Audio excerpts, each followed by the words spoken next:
अस्सलाम वालेकुम अम्मा। क्यों रो रही हैं अम्मा जी?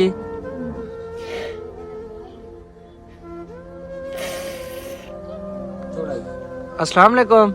वालेकुम सलाम। अम्मा जी क्या हाल है, ठीक हो? ठीक। अच्छा अम्मा जी, राशन है आपके घर में?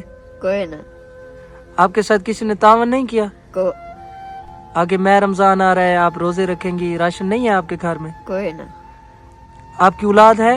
ना कोई ना एक का ही वही बहुत एक बेटा था, वो भी फौत हो गया, नौजवान था। जी हाँ आपका खामद कोई पता का नहीं खामद भी फौत हो गया। कोई पता का नहीं कितना गए 23 साल ठीक है 23 साल हो गए हैं, जी उसका हाँ कोई पता नहीं है कहाँ है, को बेटी भी नहीं है। को ये जो है ना अम्मा जी का कच्चा घर है, इसमें जो है ना अम्मा जी गुजारा कर रही हैं। इनका कोई भी वली वारिस नहीं है। अभी रोजे रखेंगे? जी हाँ आपको राशन चाहिए?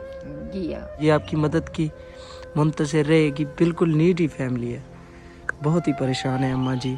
सारा दिन ऐसे रो रो के गुजारती है अपना दिन, तो परेशान होती है। इनके घर में कोई भी वसाइल नहीं है, ना ही इनका कोई वाटर पंप है, ना ही इनके पास कोई राशन है, कुछ भी नहीं है। बहुत ज़्यादा परेशान है। ये आपकी ज़कात उशर और खैरात को जो है ना डिज़र्व करते हैं।